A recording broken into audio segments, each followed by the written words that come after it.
Untuk shorter term, menurut gue Bitcoin bakal kemana?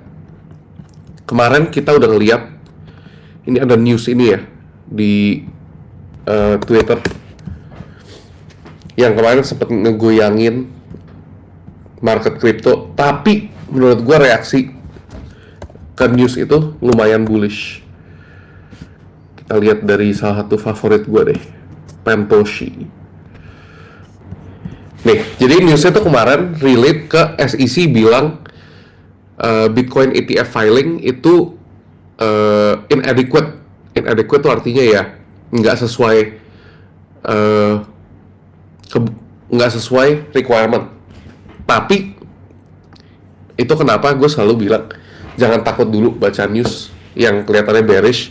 SEC kan emang benci kripto, ya kan? Jadi lu tahu stance dia, pertama benci kripto, kedua mereka tahu apa tentang baca ETF filing. Apakah mereka orang yang bakal menilai? Itu ibaratnya kayak guru bahasa nilai cara lu berbicara Inggris. Itu kan nggak make sense.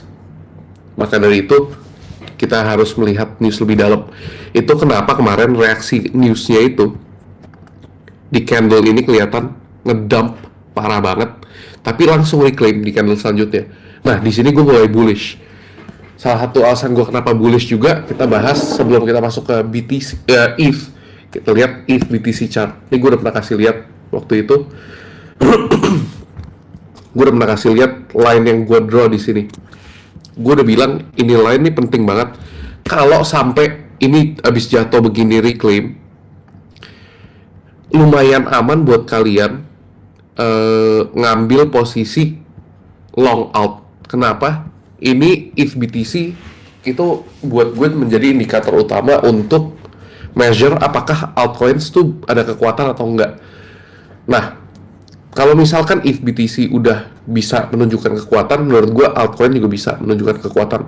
Oke, dari sana kemarin gue ngeliat ETH mulai rally. Jadi oke, abis ini ntar kita ke monthly dulu kali ya. Ini gue bilang kita masih ada di range ini, tapi kita coba tarik. Kalau range-nya seperti ini, kita cari midpoint-nya di mana sih? Sekitar sini. Apakah bakal ke range midpoint? Enggak juga. Tapi menurut gue ini kalau close weekly di atas ini, gue mempunyai case argumen di mana market bisa menunjukkan kekuatan untuk seenggaknya balik ke sini. Ke sini udah cukup kok. Udah cukup buat apa? Untuk kita mendapatkan Ethereum harga 2000, itu menurut gue ya. Jadi kemarin gue udah long, gue bisa tunjukin juga nih di launch kemarin. Ini WAKMI Academy kita, by the way. Untuk yang mau belajar trading crypto lebih interaktif, di sini kita lebih ngajarin orang-orang ini apa sih yang kita cari gitu loh. Gue juga update trades di sini lebih cepat. Nih, gue udah bilang ini gue review LTC, ini ETH gue masuk di 1878. Nggak secepat itu, cuman ada trigger yang menunjukkan kalau misalkan ini boleh nih dibeli, risk to rewardnya menarik. Oke. Jadi ini target gue untuk medium term, untuk balik ke level 0,069. Sekarang di 0,062,629. Jadi around 10% gain in BTC ETH. Kalau kalian main spot, boleh consider untuk swap aset. Tapi ingat, ini bukan rekomendasi untuk investasi ya. Ini cuman edutainment. Jadi none of this is financial advice. Oke, kita lanjut ke Ethereum. Ethereum kalau kita lihat monthly itu sebenarnya lebih healthy dibanding Bitcoin. Kenapa? Kalau kita lihat dari candle terakhir di bulan Juni ini, kalau misalkan week-nya panjang, itu berarti harga sempat ke level 1624, tapi nutupnya jauh di atas, nggak bisa nutup di area tersebut. Makanya hammer. Kenapa candle hammer itu bullish? Karena market tidak menerima harga di angka segitu. Jadi itu kenapa technical analysis itu lebih penting. Kalian nggak belajar hammer dan sebagainya, tapi ngerti arti dari hammer itu apa. Kayak contoh candle di bulan April, ini kita edukasi sebentar ya. Itu kenapa lebih cenderung bearish walaupun nutupnya masih positif green gitu, masih plus. Soalnya wick di atas itu rejected tuh kenapa? Nggak bisa nutup. Kita udah sempat ke 2150, tapi nggak bisa nutup di atas 2000. Kita nutup di 1870-an. Sedangkan kita di bulan ini kita sempat ke 1625, tapi barangnya langsung habis. Sekarang trading di 1917. Itu kenapa gue bilang masih bullish. Tapi tenaga untuk pumpnya itu kurang. Oke. Jadi sekarang kita udah establish kalau gue udah lagi masih bullish Bitcoin. Bullish Bitcoin bukan berarti market nggak akan koreksi ke level lebih rendah. Tapi gue cenderung lebih nyari long untuk sekarang. Kita lihat ke weekly. Sorry, loadingnya lama. Kalau kita lihat ke weekly, ini gue udah gambar line yang sama. Line itu nunjukin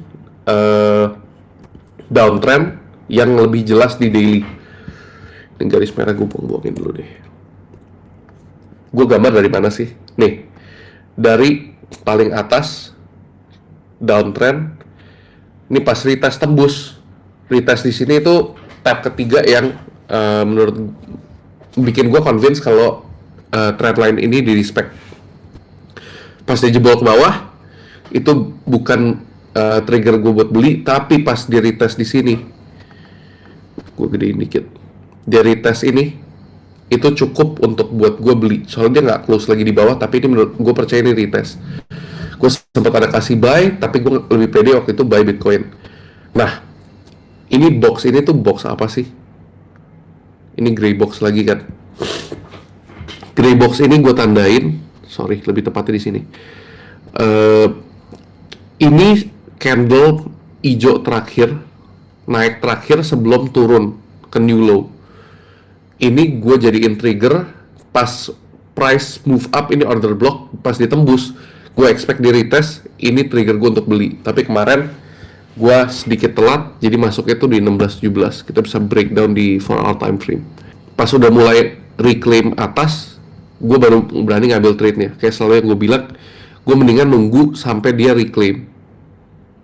Ini gue juga ngambil kemarin kayak di 15 menit deh, soalnya gue ngeliat reaksinya udah cukup bagus.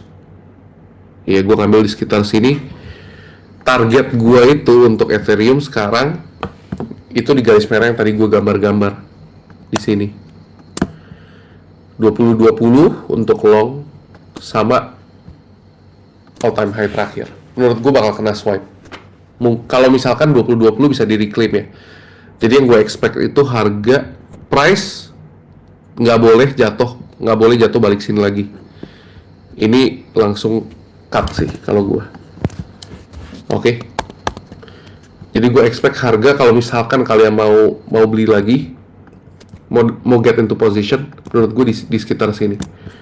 Masuk ke sini, kalau misalkan dia tembus sini, ini udah boleh take profit. Tapi kalau konsolidasi di atas, gue bakal target ke atas ini. Itu game plan gue sih buat ETH.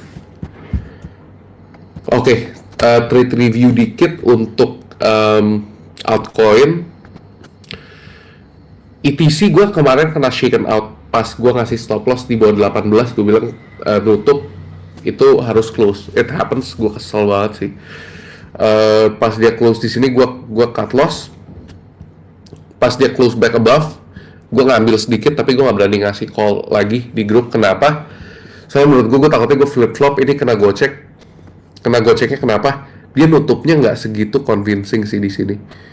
Tapi technically kalau misalkan udah nutup, gue tuh harusnya nggak pakai line yang ini. Kenapa? Gue harusnya pakai line terakhir, the last down move sebelum ininya terbentuk. Jadi harusnya gue punya stop loss tuh gue ganti ke sini, bisa gue jadiin buy trigger juga kalau misalkan close back above. Jadi kalau misalkan gue close back above kemarin gue long, itu gue longnya tuh masih pakai stop lossnya malahan di sini. pakai hard SL, targetnya cuma sampai sini. Jadi itu yang harusnya gue ambil. Risk rewardnya juga oke, 1,7, lebih dari 1,5 sebenarnya masih oke, tapi sebenarnya kalau bisa targetin 2 kali lipat. Tapi kalau misalnya gue targetin sampai sini, ini sebenarnya 5 to 1 move, gue nggak capture whole move. Ini sistem gue kemarin kena stop loss, sistemnya nggak perfect, makanya itu gue lebih rekomen kalian bikin sistem juga sendiri dari apa yang gue pelajarin. Oke, untuk LDO ini terakhir main malam nih gue kasih. Ini Sol, gue baru masuk LDO long jam 12.20 kemarin subuh. Kenapa gue masuk LDO long? Ini gue udah pernah kasih chartnya. Ini gue nggak pakai monthly dan sebagainya, ini lebih short term. Jadi LDO ini gue bilang harus tembus gray box di area sekitar 1976 sampai 2015. Jadi kalau tembus area ini, gue expect cara masuknya gimana? Dia tembus dulu, biarin, oke? Habis dia tembus, kita nyari apa? Kita nyari retest ke level ini. Ini retest pertama. Gue pakai circle tool aja deh biar lebih enak. Ini retest pertama. Kalian bisa masuk di sini. Habis tembus baru masuk ya. Jadi trade pertama itu di sini. Habis tembus masuk. Trade kedua ini dikasih lagi retest. Kalian punya 2 entry. Tapi gue kemarin entry di mana? Tetap masih di sini. Kenapa? Gue masih nungguin if BTC-nya bereaksi sehat sih. Jadi kalau misalnya if BTC nggak begitu sehat, gue juga mungkin masukin trade ini dengan size sebesar itu. Gue bisa bilang ini masuk trade lumayan size besar. Gue ada convinced, gue udah ngomong berkali-kali, tapi tiap kali call di waktu itu ada sempat salah. Alt season, ini mungkin alt season yang kita tunggu-tunggu. Jadi selain LDO tuh gue target di mana? Gue pakai daily time frame. Asal dia nggak nutup balik sini, gue nggak mungkin reduce size. Dan gue ngincer itu daerah sini pertama. TP1 daerah sini, kenapa gue kasih zone gede banget? Gue ngeliat reaksi. Kalau misalkan ini dia susah tembus ini, ya udah, gue slowly cut posisi. Tapi kalau misalkan price actionnya seperti ini, tembus di sini enggak, itu gue mungkin nggak take profit. Gue lebih mungkin take profit di area 2,4 gitu. Stop lossnya di mana tergantung kalian mau main tight, mau main swing, mau main long.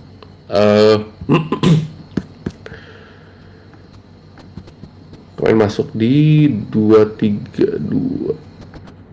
Kalau gue pasang stop loss di previous swing high, di sinilah. Minimum tuh di sini. Kalau mau super aman, ini gue panjangin dulu sampai 2,4. Ini 10 to 1. Ini terlalu gila lah. Gue bilang ini weekend, mendingan kalian gedein dikit sampai 189 kalau kalian udah ngambil trade-nya kemarin. Ini gue cuma trade review doang ya. Ntar gue bakal bahas juga di kelas selanjutnya trade management. Jadi kenapa gue take profit, kadang-kadang ya udah gue take profit nggak pakai target. Kalau misalnya candle-nya udah kasih gue signal untuk take profit, ya gue nggak usah ngarep sampai atas, walaupun kadang-kadang emang dapat gitu loh. Jadi harus reassess cepet lah. Sama satu lagi trade yang gue bakal review itu LTC. LTC gue udah ngomong, gue nggak tahu berapa lama. Wait, gue cari di Discord. LTC.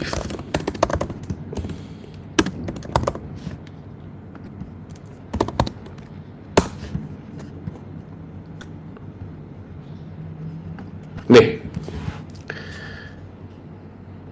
ini pernah shaken out, tapi gue kemarin ada ngasih lagi LTC yang terakhir. Pokoknya LTC pertama tuh di sini nih. Gue udah pernah suruh beli dari sebulan lalu di angka 83 sampai 88. Kalau kita lihat dari sini 83 itu ya di akhir bulan Mei, sekarang udah 25% move. Coba kita ukur. Ini salah satu highest conviction gue sih sampai sekarang, iya 25%. Dan call itu semua gratis, ada di Discord kita, tolong join kalau kalian belum. bakal lebih dapat info yang lebih cepat dibanding tungguin gua recording. Oke, Litecoin ini terakhir gue cuma ngasih target di cepet. Kenapa? Gue mau konservatif, target gue based on ini. Tapi gue bilang udahlah 100 ambil aja dulu. Nah, sekarang what's the game plan? What's next for LTC? Kalau misalkan kalian masih mau coba masuk lagi, ini halvingnya tuh di garis kuning ini di 1 Agustus. Gue tadi jujur udah beli lagi pas market ada sedikit koreksi di angka 105-an.